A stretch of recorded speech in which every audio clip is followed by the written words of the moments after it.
And as the president's top trade advisor told me, fair trade wasn't a partisan issue until now. So why the shift? Here's my conversation with U.S. Trade Representative Jamieson Greer. Well, Ambassador Jamieson Greer, thank you so much for spending a little time with us. You have a big job. We have seen that the tariffs have already brought in billions of dollars. The president says it could become trillions of dollars. Give me your take as the U.S. Trade Representative. What could these tariffs mean long-term for the United States? You've talked about the magnitude of the tariffs, which is great. That when we take in a tariff, that money doesn't disappear. It goes to the Treasury for use by the U.S. government for a variety of different things. But importantly, those tariffs, they also help to reshore and protect U.S. production. It's a huge part of the president's campaign, huge part of his presidency, and that's what we expect to happen from these tariffs. On Truth Social this week, the president talked about the fact that inflation is down and that prices are down. From your perspective, dealing with this day in and day out, where do you see things right now as it relates to prices and inflation? Well, we're just looking at the data. And when you look at the data, inflation is in check. In fact, when you look at the first term when the president put in tariffs against China, inflation actually went down at one point. And so it's not surprising to me that now, as we see tariffs come into play, that we have not seen huge inflationary effects. And in fact, we've seen real wages going up for workers while inflation's in check. That means everyone has more money to play with in their life. Right now, you have the tariffs sort of in limbo, and it is going to be a decision that ultimately the Supreme Court makes. They're going to start looking at this on November 5th as to whether or not the president actually had the authority to issue these tariffs under the emergency powers statute. Do you have a feeling on one direction or another that this goes? And if they do say, hey, we can't have these tariffs anymore, I think you've said there could be another route to go for the United States to possibly bring in money from these other countries. Well, it is incredibly important that we win this case. The president has used this statute exactly the way it was intended to be made, to manage a national emergency. And that's what we're facing with our deficit and the offshoring and everything that gave rise to it. Now, if we lose the case, that would be a disaster, right? It would be a disaster for the country, it would be a disaster for the Treasury, it would be a disaster for our negotiations. Could we find another way to try to get to this outcome? I mean, tariffs are going to be a part of the landscape, and we'll find a way. But this is the best way. This is the way that Congress has identified for the president to get to that outcome, and it's the way he's been using it. But we're ready to do whatever we need to do to make sure we get the outcomes we need. What do you make of people who are supposed to represent the American people? That, they're representatives here in Washington, D.C., fighting so hard against something that has made trade barriers kind of break down in so many respects and leveled the playing field for the United States, brought in $250 billion, like you just mentioned, and is obviously working for the American people. What do you make of that? Why would people want to fight against that? So I'm glad you asked that, because until recently, trade was not exactly a partisan issue. And there was broad support for having fair trade among both Democrats and Republicans. And so now when I see folks opposing tariffs or opposing fair trade, I think they're just doing it to score political points.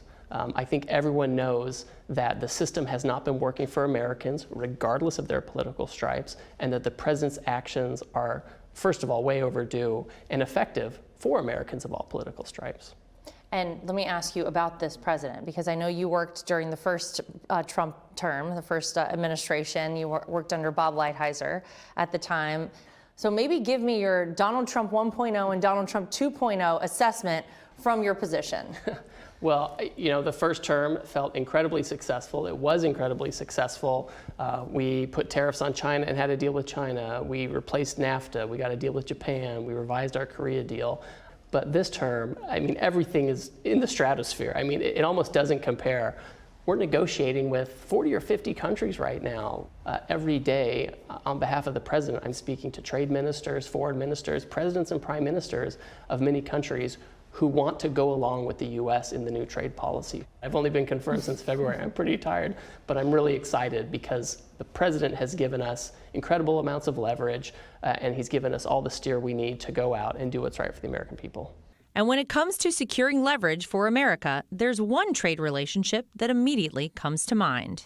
Well, Ambassador, I know one of the things that people probably always want to ask you about is China. How did we end up in such a bad spot with China trade-wise? So in the late 90s, there was a policy conversation in Washington and in the business community about whether we should give China most favored nation treatment, which means they could import with the low tariff rates that the rest of the world enjoyed. And they opened our borders to Chinese goods. And predictably, a lot of American manufacturing went overseas to China so they could take advantage of the low labor, low environmental, all those different things happening there, and then ship them back to the U.S. with no tariffs or very low tariffs. And so that's the genesis of a lot of this. We lost, 5 million jobs, 60,000 factories. It was a really damaging time. In the first Trump term, we imposed tariffs on China to try to level the playing field for all of their intellectual property theft and stealing American technology. And actually, the Biden administration kept those in place because they were so effective. And then when President Trump came in again, more tariffs were imposed on China, along with our general global program of tariffs to try to reshore supply chains and protect our economy. What we're trying to do is find a way to do that where we can protect U.S. national security, protect our domestic producers and our workers, but at the same time have a healthy trade relationship with China. I hope we can get there. While the U.S.-China trade relations remain unclear, we asked Ambassador Greer to take a moment for reflection. What has been the most challenging part of your role, and what has been maybe the most rewarding part of your role? Well, I think that what has been challenging is just finding a way to efficiently negotiate all of these deals. At the beginning of the administration, people said the president won't be able to impose tariffs on the world, and if he does, everyone will retaliate. We've proved all of that wrong. People didn't retaliate. Countries came to the table to negotiate. We've concluded deals, and we're finalizing many of them right now. And so doing all of that in a short, 7 to 8 months, the Office of the U.S. Trade Representative has never done anything like that. They've never moved with that speed.